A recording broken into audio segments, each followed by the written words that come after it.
इसके पहले कक्षाओं में अपने नंबर सिस्टम के बारे में देख लिया था, ठीक है, कि नंबर सिस्टम में संख्या पद्धति, ये संख्या पद्धति क्या होती है, संख्याएं क्या होती हैं। फिर उस पर हमने चर्चा किया था कि प्राकृतिक संख्याएं क्या होती हैं, पूर्ण संख्याएं क्या होती हैं। उसके बाद पूर्णांकों के बारे में भी थोड़ा सा देखा था, ठीक है। तो अब पूर्णांक तक तो हमने देख लिया था, अब आगे इसी श्रृंखला को बढ़ाते हुए आगे चलते हैं। तो उसके बाद तो हमारा आता है परिमेय संख्या, ठीक है, परिमेय संख्या, अपरिमेय संख्या, काल्पनिक संख्या, समिश्र संख्या, सबकी बात की जाएगी। लेकिन उसके पहले थोड़ा सा देख लेते हैं, जहाँ पे बच्चों को बहुत ज्यादा कंफ्यूजन रहता है कि कौन सा नंबर बड़ा है और कौन सा नंबर छोटा है, ठीक है। जहाँ पे आपको बड़ा और छोटा पहचानने का होता है, तो अगर सिर्फ आप धनात्मक संख्याओं पे पहचान करते हैं तो वहां बहुत आसानी से आप कर लेते हैं, ठीक। जैसे यहाँ पे 5 है, 5 और 8 है, इनमें से कौन बड़ा है, तो जाहिर सी बात है कि ये बड़ा है, तो निशान उधर की तरफ लग जाता है। लेकिन जहाँ पे ऋणात्मक संख्याएं भी आ जाती हैं और फिर 0 भी आ जाता है, तो थोड़ा सा कंफ्यूजन बच्चों को होता है कि क्या होगा, है ना, कैसे होता है। तो देख लेते हैं। तो जब कल हमने नंबर सिस्टम पे नंबर लाइन को लेकर के बताया था कि नंबर लाइन पे कैसे संख्याओं को बताया जाता है, तो वहां पर आपने देखा था कि जो संख्याएं होती हैं वो धनात्मक वाली हमेशा बड़ी होती हैं। 0 से बड़ी संख्याएं कौन सी होती है, धनात्मक होती है, और 0 बड़ी होती है किनसे, ऋणात्मक संख्याओं से।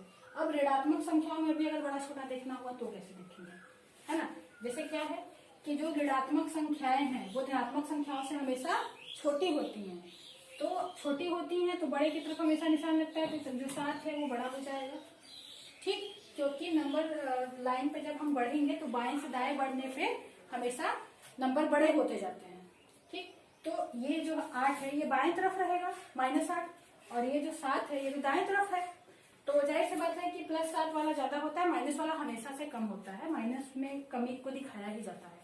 तो माइनस वाला छोटा है, 7 बड़ा है, धन वाला बड़ा है, तो हमने यहाँ पे धन और ऋण को देख करके आसानी से लगती है।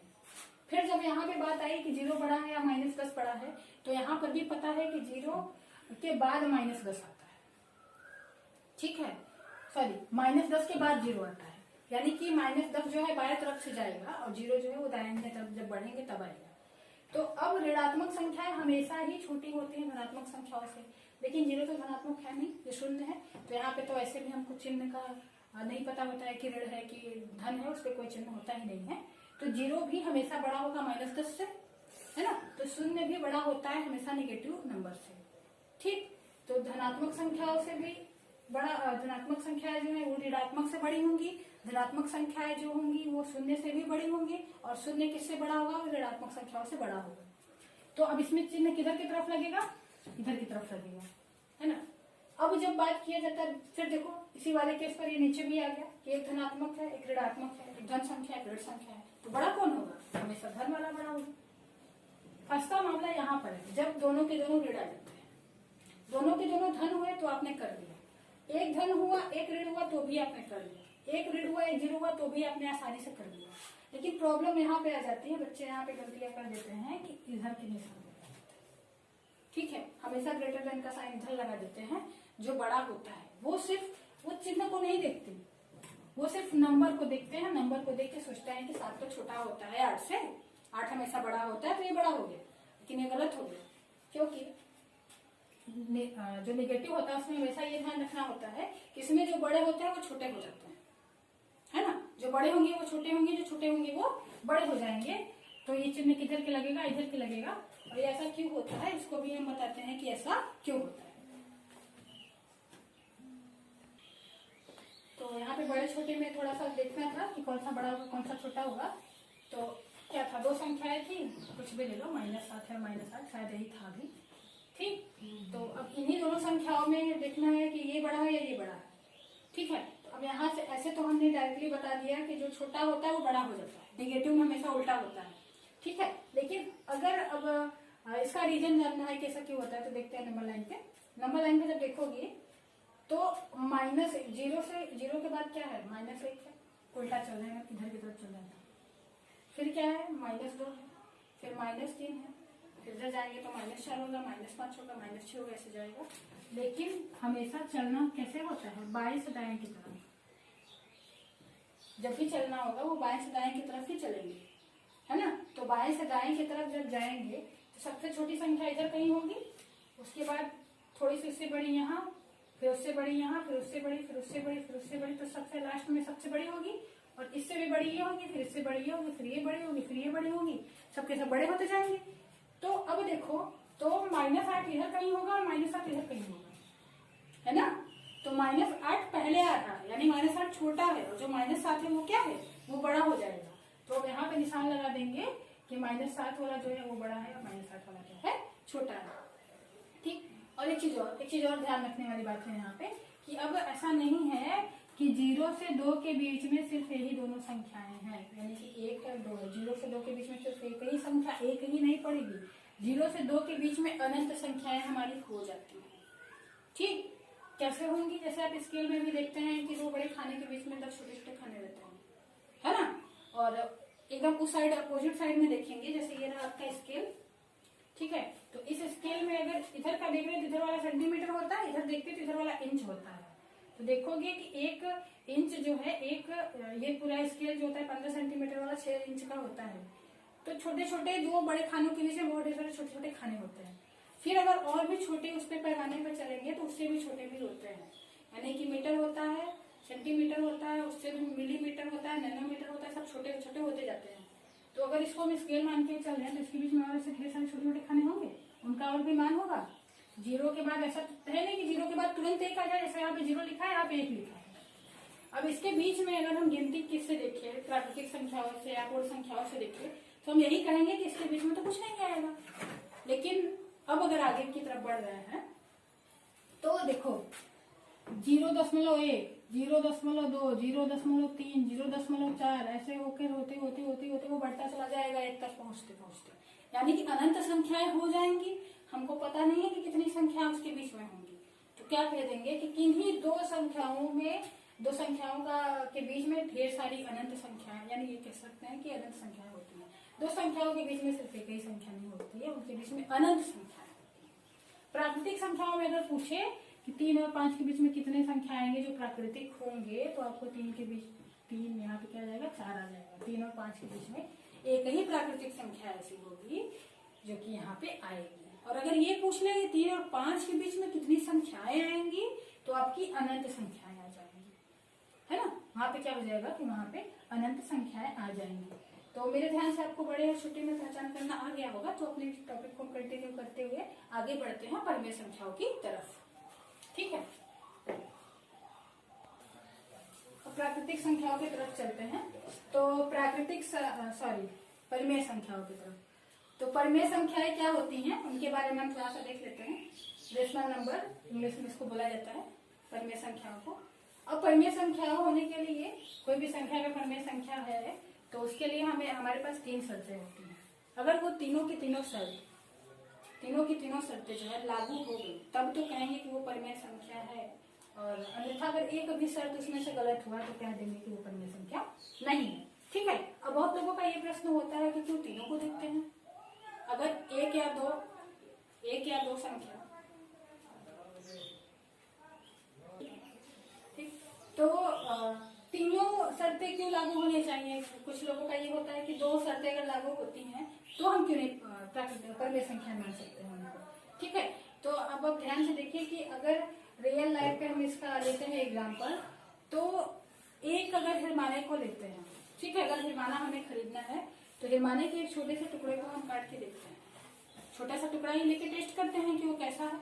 फिर अगर वो मीठा होता है तो हम पूरे हिरमाने को खरीद लेते हैं, ठीक। तो एक छोटे से टुकड़े से हमको क्या पता चल गया कि जो हमारा हिरमाना है वो मीठा है ना। अब अगर वो छोटा सा टुकड़ा ही ऐसा रहे कि, ठीक, अर्थात क्या है कि छोटे से टुकड़े को देख करके हम ये बता दे रहे हैं कि पूरा का पूरा हिरमाना कैसा है, मीठा है ना। अगर वो छोटा सा टुकड़ा ही मीठा नहीं हुआ तो हम पूरे हिरमाने की बात नहीं करेंगे। लेकिन ऐसा भी तो हो सकता है, मान लो मीठे और खट्टे की बात तो छोड़ दो, अगर किसी और चीजों की बात करते हैं तो अच्छे और खराब की बात करते हैं, तो हिरमाना का अगर एक भाग थोड़ा सा गड़बड़ दिखाई देता है तो हम कहेंगे कि नहीं पूरा हिरमाना खराब होगा, नहीं लेते हैं। लेकिन ऐसा भी तो हो सकता है कि उस भाग पे किसी चीज से चोट लग गया हो या कैसे भी वो दब गया हो तो वो खराब हो गया हो, तो इसका मतलब ये तो है कि पूरा का पूरा हिरमाना खराब होगा, ठीक है। लेकिन वो कहावत होती है ना कि एक मछली पूरे तालाब को गंदा करती है, तो यानी क्या है कि हम हर एक चीजों को देखते हुए चलते हैं। किसी के अंदर 100 अच्छाइयां हैं लेकिन एक बुराई है तो उसको हमेशा बुराई कहेंगे। उसने बहुत दान दिया है लेकिन एक बार वो चोरी में पकड़ा गया तो कहेंगे नहीं ये चोरी है, भले उसने चोरी न किया हो। तो क्या है कि यहाँ पे तीनों शर्तें अगर लागू होंगी तभी हम पूरी तरीके से कहेंगे कि वो संख्या परिमेय संख्या है। अगर तीनों शर्तों में से एक भी शर्त नहीं लागू होती है तो कह देंगे कि परिमेय संख्या नहीं है। ठीक, तो पहला शर्त क्या है कि किसी भी संख्या को p बटे q के रूप में लिखा जा सके। p बटे q को मतलब आप लोग समझ रहे हैं कि अंश बटे हर के रूप में लिखा जा सके। ठीक है, यानी न्यूमरेटर अपॉन डिनोमिनेटर के फॉर्म में जिस भी संख्या को हम लिख सकते हैं वो क्या कहलाता है, परिमेय संख्या कहलाता है। दूसरा कंडीशन ये है कि p और q दोनों के दोनों पूर्णांक हैं, होने चाहिए, है ना। अगर दोनों में से कोई भी एक पूर्णांक नहीं है तो परिमेय संख्या नहीं है। ध्यान से सुनिएगा, पहला जो है कि किसी भी संख्या को अंश बटे हर के रूप में लिख सके, दूसरा जो है वो अंश और हर दोनों के दोनों पूर्णांक होने चाहिए, किसी एक के पूर्णांक होने से बात हमारी नहीं बनेगी। तीसरा कंडीशन जो है ये सबसे इंपॉर्टेंट कंडीशन है, इस कंडीशन को आप हमेशा ध्यान में रखेंगे चाहे कोई भी संख्या हो। ठीक है, तो इस कंडीशन में क्या होता है कि जो हर होता है आपका वो कभी भी शून्य नहीं होना चाहिए। हर को कभी भी शून्य नहीं होना चाहिए। अगर हर शून्य हो गया तो वो संख्या परिमेय क्या, वो संख्या को हम कह देंगे कि वो अपरिभाषित है ना। हर शून्य होने का मतलब क्या है कि किसी भी संख्या में शून्य से भाग देना। तो जब आप शून्य से भाग देंगे तो क्या बताएंगे इसका आंसर, शून्य का पहाड़ा तो आप चाहे जितनी टाइम पढ़ेंगे वो शून्य ही आएगा। ठीक है, करके देख लीजिए इसका भाग। तो इसका जो आंसर होगा वो हम बता ही नहीं सकते क्योंकि जीरो का पहाड़ा हम नहीं पढ़ते हैं। किसी भी चीज को देखो, भाग का मतलब ये होता है कि उसको उतने पार्ट में तोड़ना, ब्रेक करना। ठीक है, जैसे 4 को आप 2 से भाग दे रहे हैं तो मतलब ये है कि 4 को 2 भागों में बांटा जा रहा है तो 2, 4 को 2 भाग में बांटेंगे तो 2 हो जाएगा। 6 को 2 भागों में बांटेंगे तो वो 3 हो जाएगा, है ना। तो अब 7 को 0 भाग में कैसे बांटेंगे, जब 0 कुछ नहीं होता तो 0 भाग में बांटेंगे कैसे, 0 में तो कुछ है नहीं। ठीक है, तो 0 भाग में नहीं बांटा जा सकता है, इसीलिए ये हमेशा से गलत हो जाता है। यानी कि किसी भी संख्या के अगर हर में 0 है तो संख्या परिमेय संख्या कभी नहीं होगी। ठीक है, तो ये तीनों की तीनों शर्तें आपको ध्यान रखना है। तो अब हम चलते हैं पहले शर्त की तरफ कि पहला शर्त क्या कहता है कि किसी भी संख्या को p बटे q के रूप में लिखा जा सके। लिखा जा सके, वो अगर नहीं लिखा है तब तो ठीक है, अगर नहीं लिखा है तो उसको लिखा जा सके। अब देखते हैं कि ये कैसे होगा। अब संख्या को अंश बटे हर के रूप में लिखा जा सके, लिखा है तब तो कोई बात नहीं, 2/5 मान लो लिखा है तो ये पहले से ही अंश बटे हर के रूप में है। मान लो कि कोई संख्या ऐसी है जिसको हम अंश बटे हर के रूप में लिखे नहीं है, ऐसा है सिर्फ -782 इस तरीके की संख्या है, तो पहली कंडीशन पे चलते हैं ये कि उसको अंश बटे हर के रूप में लिखा जा सके। तो आप आराम से लिख सकते हैं, बटा में 1 कर दिया, अंश ऊपर था हर नीचे हो गया। ठीक है, तो अंश बटे हर के रूप में लिख दिया, तो पहली कंडीशन तो फुलफिल हो गई आराम से। दूसरी कंडीशन क्या होती है, दूसरी कंडीशन अगर आपने अपनी कॉपी में नोट किया होगा तो देख लीजिए। दूसरी कंडीशन ये है कि अंश और हर दोनों के दोनों क्या होने चाहिए, पूर्णांक होने चाहिए। देखो पूर्णांक है ये ऋण पूर्णांक है और ये कौन सा पूर्णांक है, धन पूर्णांक है। तो अंश और हर दोनों के दोनों पूर्णांक है, ये बात अलग है कि एक ऋण है एक धन है। तो पूर्णांक होने चाहिए, तीनों पूर्णांक में से कोई भी पूर्णांक हो सकता है। लेकिन जब तीनों पूर्णांक में से कोई भी पूर्णांक हो सकता है तो हम शून्य की भी बात करेंगे। तब तीसरे रूल पे आएंगे कि तीसरा रूल ये कहता है कि हर में कभी भी शून्य नहीं हो सकता। यानी कि अंश तो जो है वो शून्य पूर्णांक हो सकता है लेकिन हर कभी भी शून्य पूर्णांक नहीं हो सकता। तो अगर 0 लिखा है, जीरो पे बहुत सारे बच्चे कंफ्यूज रहते हैं कि 0 एक परिमेय संख्या है कि नहीं है। तो 0 एक परिमेय संख्या होती है। क्यों, ऐसा सवाल भी पूछा जाता है कि क्या 0 एक परिमेय संख्या है, क्या 0 को p बटे q के रूप में लिखा जा सकता है, यदि 0 एक परिमेय संख्या है तो क्यों है। ठीक, तो इसका आंसर क्या होगा, कहेंगे कि हाँ 0 एक परिमेय संख्या है क्योंकि इसको p बटे q के रूप में लिखा जा सकता है। 0 अंश है, नीचे आप 1 में 1 कर दीजिए तो ये हर हो गया, यानी p बटे q के रूप में तो 0 को हमने लिख लिया। ठीक है, फिर दूसरा चीज क्या होता है, दूसरी कंडीशन इस पे देखते हैं। तो अंश और हर दोनों के दोनों पूर्णांक होने चाहिए। अंश है शून्य पूर्णांक, हर है धन पूर्णांक। बात फिर तीसरा ये कहता है कि जो हर है वो शून्य पूर्णांक नहीं होना चाहिए, तो हर शून्य पूर्णांक नहीं है, हर जो है वो धन पूर्णांक है। अब बच्चे इस चीज को देख के कंफ्यूज हो जाते हैं कि यहाँ पे तो शून्य है तो शून्य पूर्णांक हुआ, तो ध्यान दीजिएगा, शून्य पूर्णांक सिर्फ नीचे नहीं होना चाहिए, ऊपर आप शून्य पूर्णांक कर सकते हैं। तो जीरो क्या होगा, जीरो एक परिमेय संख्या होगा, क्योंकि जीरो को अंश बटे हर के रूप में लिख सकते हैं। जीरो क्या है, एक शून्य पूर्णांक है और नीचे वाला जो है वो धन पूर्णांक है, यानी कि अंश और हर दोनों के दोनों कैसे हैं, पूर्णांक है। और तीसरी कंडीशन की हर जो है वो शून्य ना होकर के एक है, इसलिए हम ये कह सकते हैं कि ये एक परिमेय संख्या होती है। अब हम आपको ले चलते हैं कुछ एग्जाम्पल की तरफ, और उसमें आपको ये देख के बताना है कि वो एक परिमेय संख्या है कि नहीं है, और यदि है तो क्यों है, और नहीं है तो क्यों नहीं। तो ये है कुछ एग्जाम्पल, इनको देख के आपको ये बताना है कि ये सब के सब परिमेय संख्या है कि नहीं है। तो चलते हैं पहले एग्जाम्पल की तरफ। पहला एग्जाम्पल ये है कि -2/5। ठीक, अब -2/5 में पहली कंडीशन देखते हैं कि दोनों के दोनों को अंश बटे हर के रूप में लिख सकते हैं। तो ये पहले से ही लिखा है, इसको लिखने की जरूरत ही नहीं है। ठीक, फिर दूसरी कंडीशन ये देखेंगे कि अंश और हर दोनों के दोनों पूर्णांक है।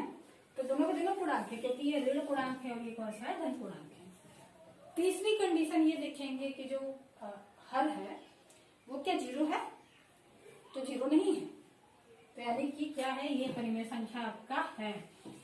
तो हमने यही कहा था ना कि आपको बताना है कि परिमेय संख्या है तो क्यों है, नहीं है तो क्यों नहीं है। तो है क्यों है, क्योंकि इसमें तीनों की तीनों कंडीशन फुलफिल होती हैं, इसलिए ये क्या है, एक परिमेय संख्या है। दूसरे क्वेश्चन पे चलते हैं। तो -8/5 देखो, ये भी है क्योंकि अंश बटे हर के रूप में लिख दे रहे हैं, अंश और हर दोनों के दोनों पूर्णांक हैं, और हर जो है वो शून्य नहीं है।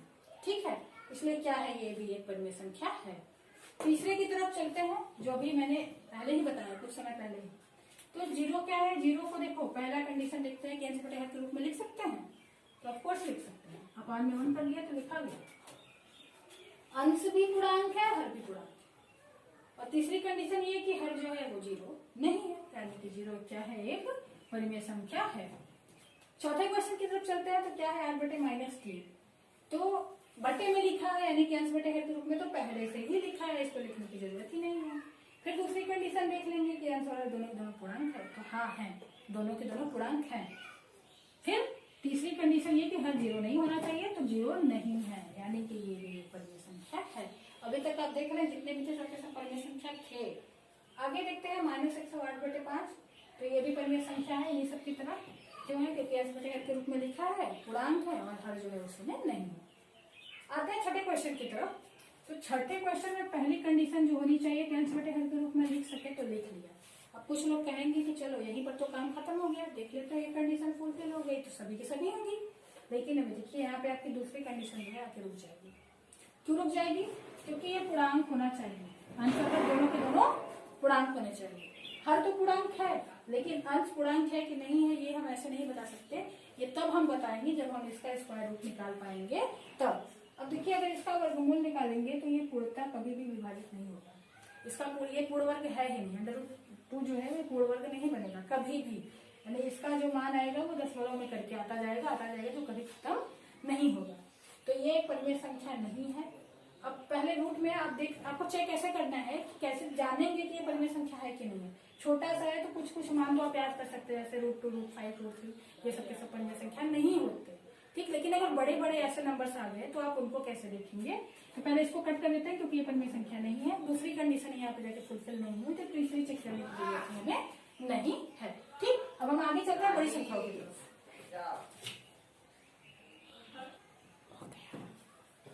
अब इस क्वेश्चन की तरफ चलते हैं। तो देखिए, अब इसको बताना है कि क्या यह एक परिमेय संख्या है, तो कैसे बताएंगे। पहली कंडीशन अपॉन में 1। अब देख के बता सकते हैं कि ये परिमेय संख्या है कि नहीं है, तो बस इतना देख के नहीं बता देंगे कि पहली कंडीशन फुलफिल होगी। दूसरी कंडीशन पे ये चलते हैं कि अब इसका हम रूट निकालेंगे और निकाल के देखेंगे कि क्या यह एक पूर्ण संख्या बन रहा है। कुल मिला के इसका आंसर हमें पूर्णांक के रूप में निकालना है। अगर पूर्णांक के रूप में आ गया तो यह होगा, ठीक है, अगर नहीं है तो नहीं होगा। अब देखते हैं, तो 6400 का अगर आप वर्गमूल निकालें तो क्या होता है, इसका वर्गमूल 80 होता है ना। क्या होगा, इसका वर्गमूल 80 होगा। तो यानी कि 80/1। अब ध्यान से देख सकते हैं आप लोग कि 80 जो है वो भी एक पूर्णांक है, एक भी पूर्णांक है। यानी कि यहाँ क्या होगा, और जो तीसरी कंडीशन है कि हर जीरो नहीं होना चाहिए, तो आंसर दोनों के दोनों पूर्णांक है, हर जीरो नहीं है, तो यह परिमेय संख्या होगी। तो अब क्या देंगे कि जो अंडर रूट 6400 है वो एक परिमेय संख्या होगी। क्यों होगी? क्योंकि उसको हमने सॉल्व, देखो कोई भी क्वेश्चन आप बिना सॉल्व किए देख के ऐसा नहीं बता सकते हैं। ठीक, छोटे छोटे क्वेश्चन है तो आप देख के डायरेक्टली बता सकते हैं, लेकिन कुछ इस टाइप के क्वेश्चन आ गए जहाँ पे और मान लो कॉम्प्लिकेटेड आ गया, तो वहाँ पे आपको आंसर निकालने की जरूरत होगी। तो वहाँ पे आप स्क्वायर रूट निकालने के बाद ही बताएंगे। ठीक, तो ये क्वेश्चन हो गया। अब इसके बाद हम अगले क्वेश्चन की तरफ चलते हैं। अब अगर ऐसी संख्या आपके सामने दी गई है और इसको पूछा है कि एक परिमेय संख्या होगी कि नहीं होगी, तो आप पहली कंडीशन देखते हैं कि अंश बटे हर के रूप में लिखा जा सकता है। दूसरी कंडीशन देखिए आप इसको गलत कर देते हैं, क्योंकि दूसरी कंडीशन में ये कहा जाता है कि अंश और हर दोनों के दोनों पूर्णांक होने चाहिए। तो ये तो पूर्णांक है नहीं, क्योंकि पूर्णांक में सिर्फ नंबर से आते हैं, भिन्न वाले नंबर तो आते नहीं है, लेकिन दशमलव के बाद जैसे ही आगे बढ़ते हैं भिन्न में आ जाता है। तो आप इसको देख के कह देंगे कि यह गलत है, लेकिन ऐसा नहीं होगा। पहले हम किसी निष्कर्ष पर निकलने के पहले हम पूरा उसको सॉल्व करके देखेंगे कि क्या है, हर पहलू पे ध्यान देंगे। तो अगर हम इसको देखते हैं कि सॉल्व हो जा रहा है क्या, तो करते हैं, देखते हैं। आपको भी नहीं पता है कि सॉल्व हो पा रहा है कि नहीं, तो करते हैं। जब सॉल्व करेंगे तो आपको पता है दशमलव जब घटता है तो नीचे जीरो बढ़ जाता है। दशमलव के बाद कितने अंक, 1 2 3 अंक है, तो 3 जीरो यहाँ बढ़ गया, नहीं यहाँ से दशमलव खत्म हो गया, है ना। ठीक है, 3 जीरो यहाँ पे बढ़ गया, और 3 जीरो यहाँ पे जब बढ़ा तो दशमलव खत्म हो गया, है ना। दशमलव खत्म होने के बाद अब देखो ये अंश बटे हर के रूप में पहले से लिखा ही था, लेकिन अंश भी पूर्णांक हो गया, हर भी पूर्णांक हो गया। 7825 कहीं ना कहीं संख्या रेखा पे आएगा ही, और ये जो है 87,000 ये भी कहीं ना कहीं संख्या रेखा पे आएगा। अब ये दोनों के दोनों पूर्णांक हो गए, और जो हर है वो शून्य नहीं है, इसलिए क्या कहेंगे कि यह कोई परिमेय संख्या है। तो देख के किसी संख्या को हम डायरेक्टली नहीं कहेंगे कि ये परिमेय है कि नहीं है, पहले इसको हम सॉल्व करेंगे, सॉल्व करने के बाद ही बताएंगे कि यह परिमेय संख्या है कि नहीं है। ठीक है, तो परिमेय संख्या के लिए इतना ही रहने देते हैं। अब आगे चलते हैं अपरिमेय संख्याओं पे। तो पहले परिमेय संख्याओं पे हम कुछ आपको होमवर्क देते हैं, वो आप कर लीजिएगा, फिर कल हम बताएंगे अपरिमेय संख्या। ठीक, क्योंकि अगर इसी पे हम अपरिमेय को भी बता देंगे तो आप लोग परिमेय और अपरिमेय में बहुत ही ज्यादा कंफ्यूज हो जाएंगे। तो आज कुछ होमवर्क दे रहे हैं, उसको कर लीजिए, फिर उसके बाद कल की वीडियो में देखिएगा। कुछ क्वेश्चंस आपके सामने बोर्ड पे दिख रहे हैं, इनको आप सॉल्व करके इसका आंसर कमेंट बॉक्स में लिख करके हमें बताएंगे कि क्या ये सारे क्वेश्चंस आपको समझ में आ रहे हैं कि नहीं आ रहे हैं।